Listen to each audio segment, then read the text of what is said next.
Tadkhilu. Okay. Inquiring from an enemy or competitor. Do not solicit information from anyone who dislikes the subject of your inquiry.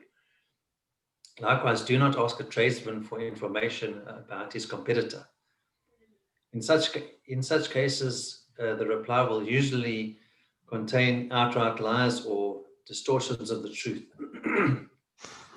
Even if the person claims that he is relating derogatory information entirely for your benefit, he definitely is motivated by hatred for his adversary. Okay, so here's the example. If you need information about a repairman, fill-in maker, car dealer, butcher, or candlestick maker, ask an unbiased report. Ask an unbiased expert. Do not ask someone in the same profession. If you do, you will possibly cause him to speak Lashon Hora. Okay. How many times are we cognizant of that? Sure. Okay, that can happen. Wow. I mean, there's so much that you need to try and be conscious of that you can't remember everything. That's the thing, and you might ask innocently. But I think that would make sense, actually, not to ask a competitor. Okay, so you don't initialize something that could be problemsome. Yeah, if you ask a competitor is going to bash another competitor without a doubt. Unless they're where you're from. Even if they're from. Kev, that was good, man. But there's a second. Okay, and then we'll do the next part tomorrow. Read one more and then we'll start a new list. Go weiter. No, you can read one more and then inquiring about relatives. Okay. The prohibition against speaking Lashon Hora also applies to relatives.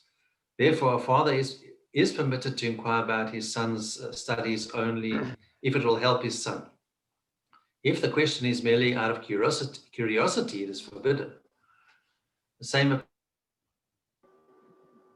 Seeking information about someone is permissible only when it is for constructive purpose, as we've said before. The questioner must remember to explain that he is asking for a beneficial purpose. Okay, so then there's a example here, two examples. Okay, Saul's cousin is in Rabbi Berkowitz's Talmud class. Saul met Rabbi Berkowitz and asked him how his cousin was progressing. Rabbi Berkowitz must clarify the purpose of Saul's question before he is permitted to answer it. If Saul inquired out of curiosity alone, the Rav is not permitted to say anything derogatory, even if it is the truth.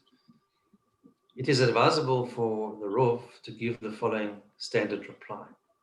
I have a principle not to discuss any students unless the matter is necessary for practical benefits. By adopting this practice, the Rav will avoid giving the impression that any individual is doing poorly. Sure. Okay, so that's good to know. If ever we become Rosh Hashivas. No, but the truth of it is it's true that I think if you phrase things, Kev, you're teaching us that if you phrase things well, you don't get embroiled into a whole discussion. I think we all, especially myself, very vigilant. I think maybe we all of us should try. It's not easy, not to talk about people for the sake of it, because people talk. What's this guy doing? What's this? There's no purpose unless it's going to help us in business or other aspects. Just to talk about people, eventually it's something negative is going to come up, or someone will think negatively. Yeah, 100% right. Yeah, 100% right. All right. It's a hell of a challenge. It really is hard. No, it is. Very hard. Very hard. All right. So look, the Kofer runs just generally along these lines, right? You pay full Kofer for Shane and Regel on the premises of the damaged party, because one pays nothing if his animal kills somebody through Shane and Regel in the public domain. yet he pays full kofer if the damage occurs on the premises of the damaged party. So you can see that the premises of the damaged party are more stringent than the public domain in regard to the law of kofer. And accordingly, if one pays half kofer for tam in the public domain, in keeping with the view of Rav Yossi Aglili, does the Kol V'chomer not dictate then that you pay full kofer for tam on the premises of the damaged party? Okay. So it's exactly like the Mishnah that we learned in 15b.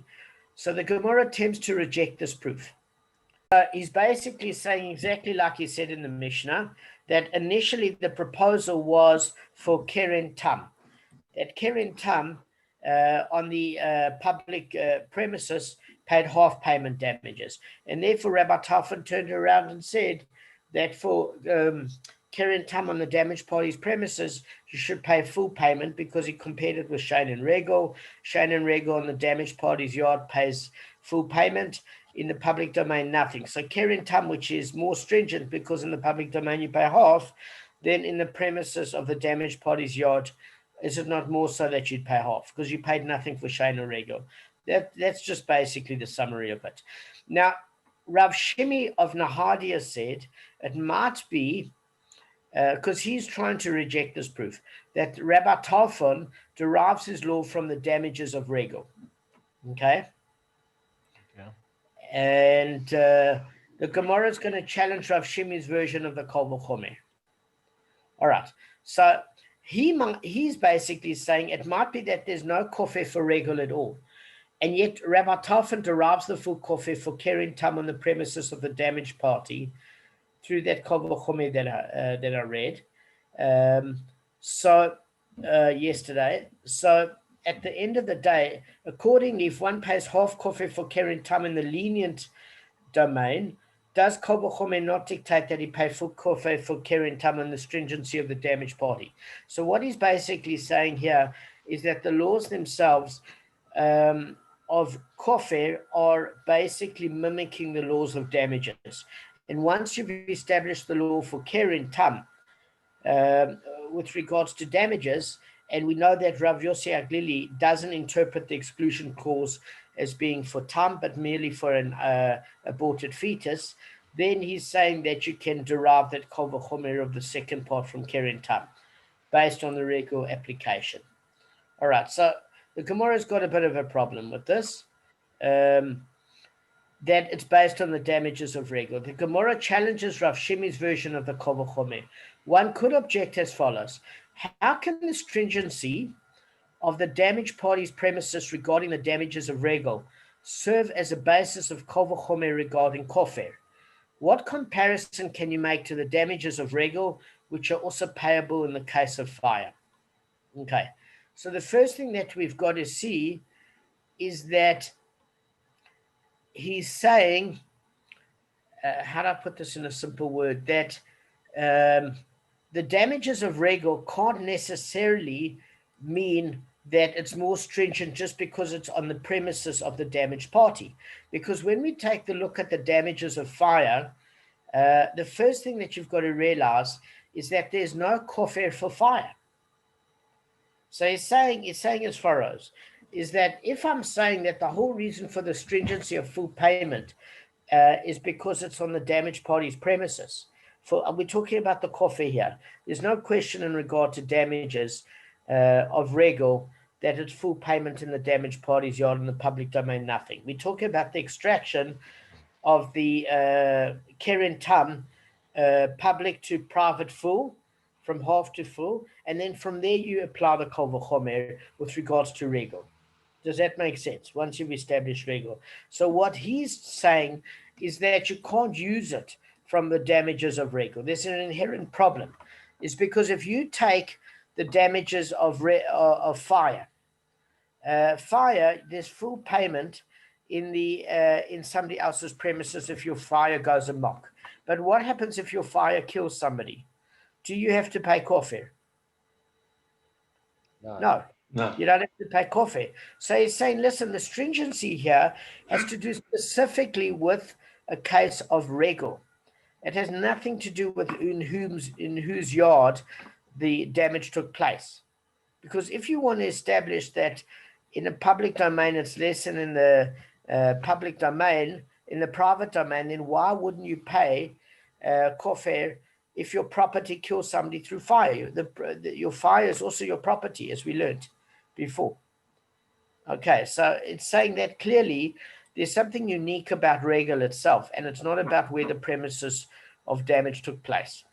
Okay, the Gemara defends Rav Shimi, and it says he would derive from Regel that inflicts damage on something hidden, which is not payable in the case of fire.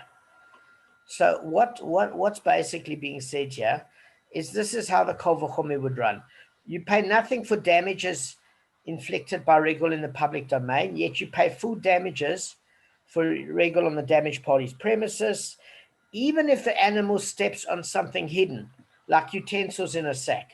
But we learned with regards to fire, except for the opinion of Rav Yochanan, is that if you had a percussor hiding in a haystack, and your neighbor basically made a claim and said that your fire consumed his percussor in the haystack, you won't have to pay for something hidden. Otherwise, everybody would have a percussor stored in a haystack. Do you get what I'm saying? So on that basis, we're saying it's not the same as Regel, because Regel has a higher stringency. So in other words, basically Rav Shimi is saying that maybe it's based on the damages of Regel. And the response to that is, well, it's not necessarily the case, because it might just be about the premises that are more stringent as opposed to the actual nature of Regel. So we're saying, listen, it can't be the premises, because for fire, there's no Kofer. So it can't be the premises. And then the response to that is maybe it has to do with Rav Shimi's being correct, that it's actually the damages that have caused it. Why? Because we can see that the damages payment for Regel are stricter than fire. Guys, why is it stricter than fire? We just went through it. Because, sorry. No, I'm asking you. Why is Regel stricter than fire? Yeah, in terms of damages. Because it's murdered from inception. No, it's also No, fire. no, Sorry, no, sorry, fire sorry. you also Also murdered from inception, yeah, when it burns in the ground. But you're talking about you aren't responsible for something that's hidden? Is that what you're also saying there? Exactly. So what we're saying is, if you ended up having a Ming vase in a rucksack, and your animal stepped onto my premises and crushed that vase that was hidden in sight, that for Regel you have to pay those full damages, whereas for fire you don't. So the argument rears its head again in saying that the damages for Regel are more stringent than for fire. So maybe Rav Shimi is right, and it's actually based on the damages portion. Okay. So now that we've got that, we say, but hang on, the Gemara is going to bring a different challenge. What comparison can you make? What comparison can you make to the damage of something hidden, which is also payable in the case of the pit? So what are we saying in the case of the pit? Okay, so we had a verse that basically said there's two aspects that don't make sense.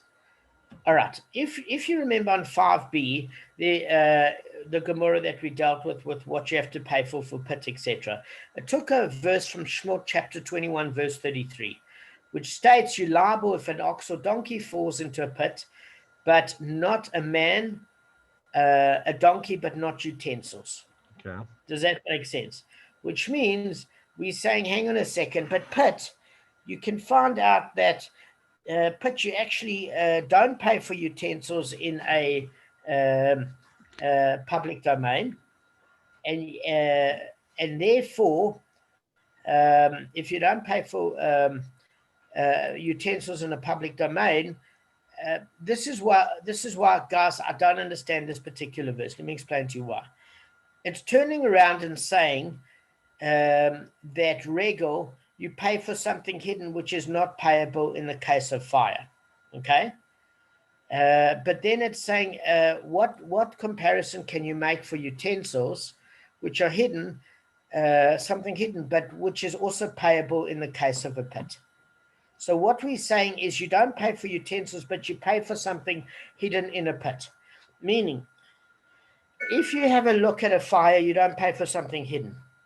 We then turned around and responded and argued with that and say with Regel, you do pay something hidden. So therefore, it seems like Rav Shimi is right, that the damages for Regel are more stringent than fire. But then we're saying, hang on a second. For pit, if something is hidden, like you've got a goat in a sack, that was the Gemara in 5b, and it fell off on a donkey, you have to pay for something hidden. So therefore, we're proving now that there's nothing inherently stringent about the damages of Regel, because in a case like fire, again, it's hidden, you don't pay for, but in a pit you do. So pit comes to prove that there's nothing stringent about the damages of Regel, because you pay for hidden things. But then the argument, what do you think is going to be against pit? It's fire. No, if your No. animal crushes in Regel utensils, if it walks Okay. on utensils, you have to pay for it. But in a case of a pit, you don't have to pay for utensils. You pay if your ox or your donkey falls in a pit, but not man and not utensils. Okay. So therefore, we're saying, hang on a second, but Regel is now stronger than pit. Because the damages that you pay for, you don't pay for it in pit. So for example, utensils. With pit, with utensils, if they were in a bag concealed, and then there's liability. Is that what it is? But not if they fall in directly. Wasn't there something? That's a very interesting comment. I remember That Kevin's picked up that when it's super stringent, you have to pay, and then when it's not as stringent, you don't have to pay. So what Kevin is saying is as follows. It seems a little weird. If utensils are in plain sight, and a donkey fell over and he's carrying, putting utensils on the back, and he fell down, and that pot crashes, you don't pay for the utensils, but all of a sudden, when it's hidden in a bag, you pay for those utensils. I agree with you, Kev. It's weird. I agree with you. That doesn't make sense. Well spotted. Well spotted. So this is exactly the counter argument. We're turning around and saying with Regel, hang on a second. With Regel, you pay for utensils, but you don't pay for utensils in the case of pit. And fire, you also pay for utensils that are burnt. So in that way, we've shown that the damaged party's premises, you're paying for utensils, whereas in the pit you don't. So now we're saying, is it a case of premises again? So then the argument to that is exactly as Kevin said. What happens if we have something that is hidden, that is utensils? In that particular case, you pay for it in pit. It says, the Gemara answers, Rav Shimi will derive from Regel that inflicts damage on utensils, which is not payable in the case of the pit. The Gemara asks, what comparison can you make to the damage of utensils, which is also payable in the case of a fire? We just went through that. And then the Gemara answers exactly what Kevin says. Rav Shimi will derive from Regel that inflicts damage on hidden utensils, which is not payable in the case of a fire or pit. So Kevin, we're not right. Exactly the question that Arthur had about your proposal is we're not right. So now we've said that man is the man. It doesn't prove anything about the stringency of damage, because we just proved that man also has to pay like Regel for hidden utensils, and therefore man doesn't pay Kofer, so it can't be based on damages. So the Gemara concludes, indeed we learn from it that Kofer is paid in the case of Regel. Okay, so it says, but what comparison can you make to the damages of hidden utensils which are payable in the case of the person that damages? Rather, is it not clear that one must learn from it that Rabbi Talfon's ruling of full Kofer in the case of Keren Tam on the premises of the damaged party, that he derives his law from Kofer paid in the case of Regel, as proposed initially above. So we can see that there is Kofer paid in the case of a Regel. So the Gemara now concludes, it says, look, we can learn from it that Kofer is paid in the case of a Regel, but there's just one slight hitch. The Gemara presents another argument in support of the conclusion. Rav Acha of Difti said to Ravina, it is indeed more reasonable to say that there's Kofer paid in the case of Regel, if, for example, guys, it would enter your mind to say that there's no Kofer paid in that case of Regel, and Rabbi Talmud derives his law from the damages of Regel, as Rav Shimi proposed, then you could reject it on this basis. What comparison can you make to the damages of Regel, which are payable in the case of Regel, whereas Kofer is not? So what it's just doing is it's saying, listen, we took this final example of man, where in that case you pay for damages, but you don't pay for Kofer in the case of man. Does that make sense? So we read that there's obviously a special edict, according to Rabbi Talmud, that you have to pay for the Kofer of Regel. But it can't be supported from the laws of damages, because if mankind is responsible for paying those damages, he's still not responsible for Kofer. So obviously his contention is disproven, Rav Shimi. All right, we just almost finished. Fine. Rather, is it not clear that one must learn from it Rabbi Talmud's ruling of full Kofer in the case of Keren Tam on the premises of the damaged party, that Rabbi Talmud derives his law from the Kofer paid in the case of Regel, as proposed initially above. Thus, we see there's Kofer paid in the case of Regel. Indeed, one can learn from it that Kofer is paid in the case of Regel, right? So what we are basically saying is that damages proposes, they've got a stringency that are paid in the case of Regel, but a ransom is not paid in the case of a Regel. So it's saying that, listen, it has to kind of follow through. Is that you can't have in one case that you pay for damages where the damages are more stringent than the ransom. Okay, but that was what was proposed, but that was just disagreed upon. So the only thing that I can ascertain is that it's a combination of three things. The first thing is that they take the principle from Keren Tam, because Rabbi Talmud has always proposed that Kol v'chomer, using Shein and Regel, that says for Keren Tam on the public domain it's half payment, but using the Kol v'chomer of Shein and Regel, then in the damaged party's yard it's full payment.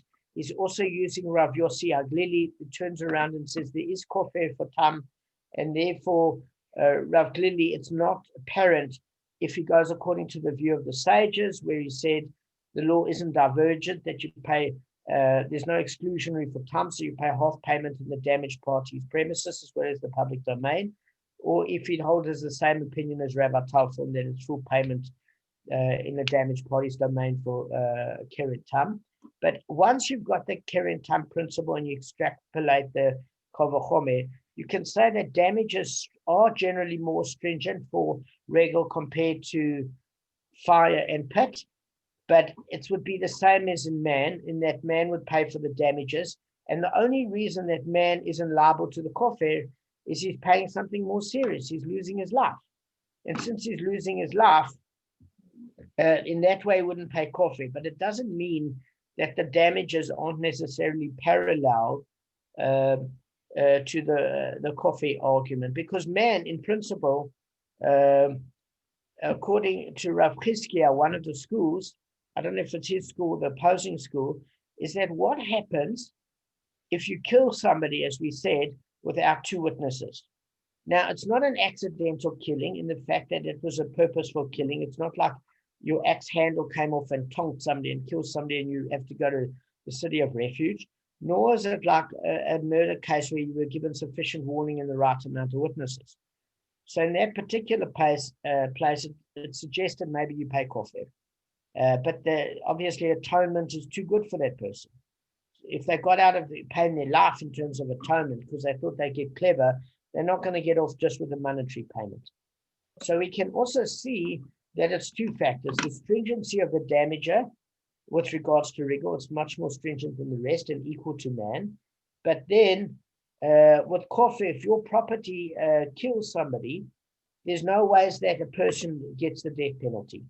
They can pay a penalty on atonement that can make them go broke, but they certainly don't have to pay the death penalty because it's not the same as direct murder.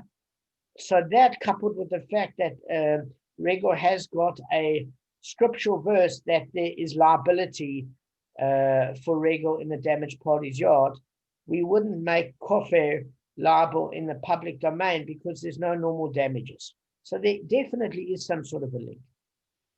there definitely is some sort of a link according to Rabbi Tarfon. Otherwise, Rabbi Tarfon will turn around for Kofer Tam and say that there weren't any damages in the public domain. So I think the one thing that we can derive is if they propose that he follows the view of Rav Yossi Haglili, that Rabbi Tarfon for Keren, not for Keren Tam, for Regel would, you see, this is what I'm not sure of. For Regel, a Regel is always muad.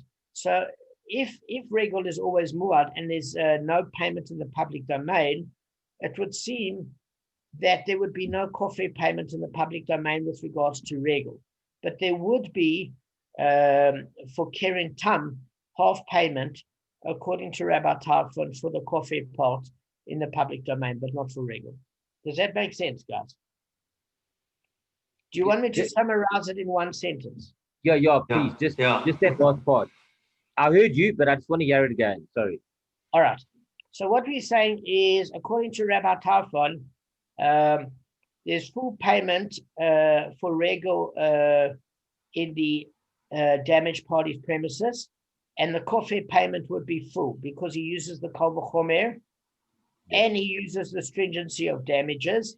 And in addition to that, he's using the Keren Tam in the damaged party's yard, which he even holds Keren Tam in the damaged party's yard is responsible for full payment from Shane and Regel.